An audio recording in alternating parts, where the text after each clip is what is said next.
Hey, this is Homespun.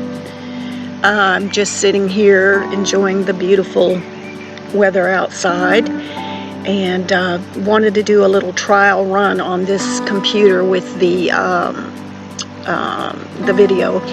I've got that Filmora 9, and I'm trying to figure out how in the world to use the thing. I haven't been very successful at it lately, so I'm going to give it a try. But I know that people probably see me sitting out here talking to myself, but hey, this is the computer era. What can you say? For all they know, I'm talking on Skype. I just want to say that the other night I went online with the hopes of getting into Jen's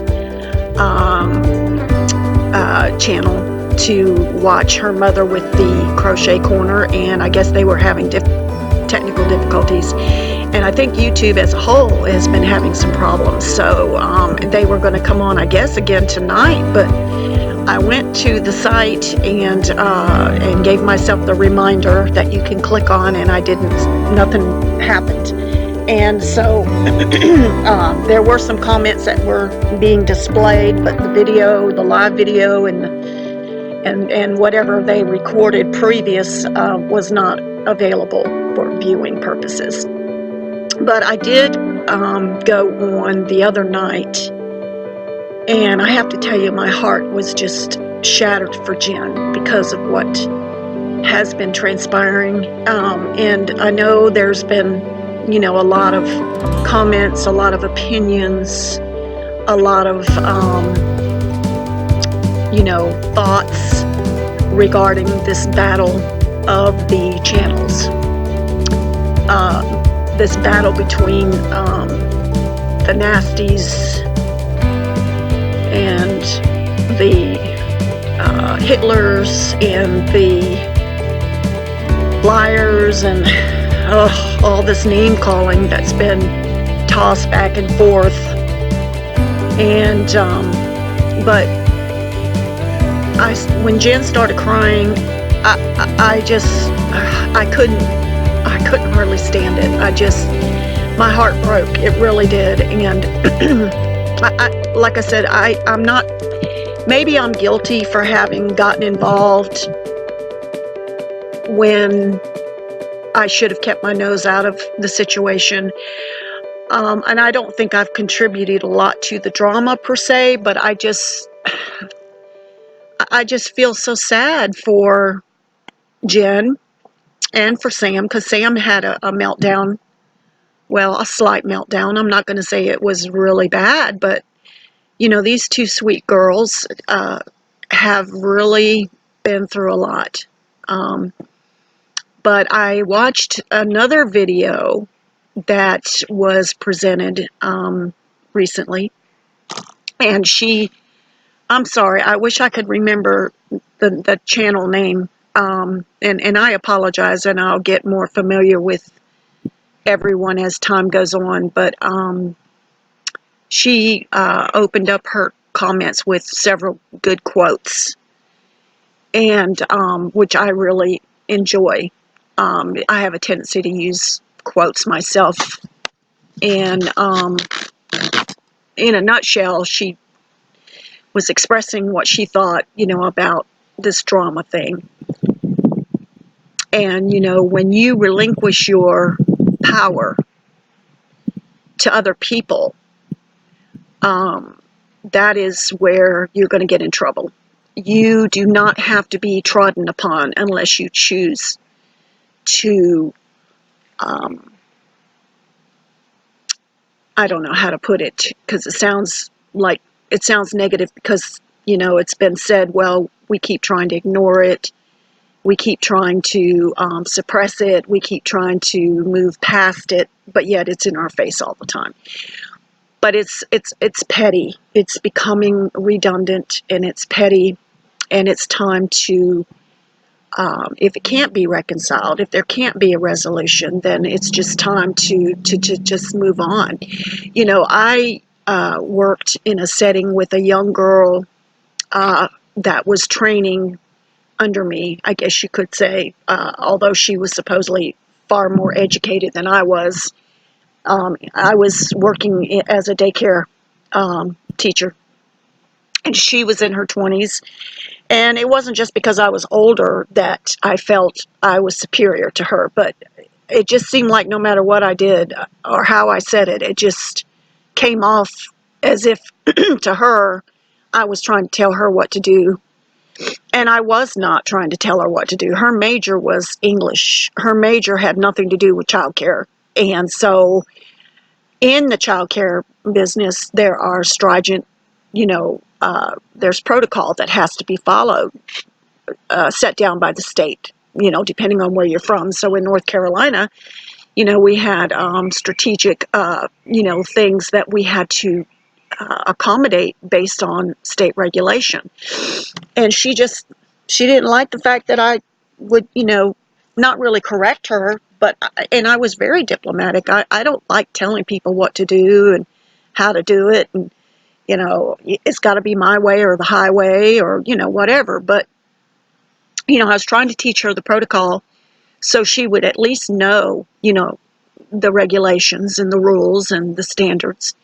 And no matter what I did or what I said, it just didn't sit right with her. And she gave me attitude all the time. And so one day I looked at her and I said, listen, I said, why don't we just start over? Just start over. I says, and start fresh. Let's just pretend that, you've just come through the door and we're meeting each other for the first time, and let's just, lay the cards on the table and just start fresh. And she basically didn't want to do that either. And so then I tried another approach, and I said, well, listen, if I've done or said anything, to offend you in any kind of way, I want to apologize for that. Can we start over? Let's just, move on. She would not accept my apology. And she told me, I'm not going to accept your apology. And when I realized that she was serious, I was like, well, then we're never going to be able to get past all this. We're never going to be able to, she wouldn't accept the fact that I was willing to start fresh. She wouldn't accept the fact that I was willing to apologize. She wouldn't accept any of my tokens of peace. She wouldn't accept the olive branch. And so I looked at her and I said, well, Lainey, there's no way in this world that you and I are ever going to be able to cooperate and get along with each other as long as you maintain this attitude. And it was ridiculous. And she was in her 20s, and I was in my late 50s. And I'm thinking, well, is it an age discrepancy here that's causing her to have this sucky attitude? Or is it me? Is it something I'm doing, wrong or what? But she ended up quitting. She just up and quit. I remember I went to the dentist, and she had to have a sub work with her, and I guess the sub was not quite as experienced, so the workload was on her. And she found out it wasn't so easy without me being there, because I was carrying the load. And so she calls my superior the very next day, didn't even have enough guts to come in and quit. She called on the phone and left a message on the answering machine and said she wasn't coming back. Whatever.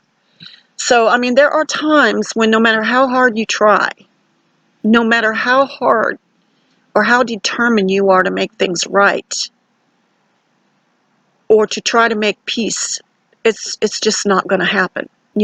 Some people just want to stay stuck on their selfish ways. They don't want to change. They don't want to admit that maybe they contributed to the problem, or they don't even want to admit that they're right or wrong, which you don't have to necessarily admit that you're right or wrong. You can disagree, but it's just gotten to the point now where it's just a constant, and it just seems like, I don't know, I just want to express that I'm sad about all of this, and I hope that it gets better. And I just hope that Jen and Sam and Reborn Blogger and all the rest of these girls that are involved in all of this, he said, she said, taking sides, that all of this would just somehow come to a final destinational point, and everybody can just kind of go on and do their own thing and just lend support and just move on. Just move on. That's all I got to say about it. But this is just a trial video. I'm just trying to see if I can maybe manipulate this program, this Filmora 9, and see what happens. There is a humongous truck coming through here right now. I mean, that sucker is as big as a house. And they're looking around. It's from Lowe's. Maybe somebody's bought a house full of furniture or something. I don't know.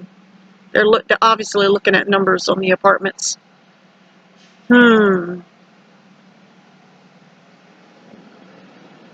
mean, it is a big truck. But anyway, I don't mean to bore y'all. This is just a test and see what happens. Y'all have a nice evening. Love you guys. Bye.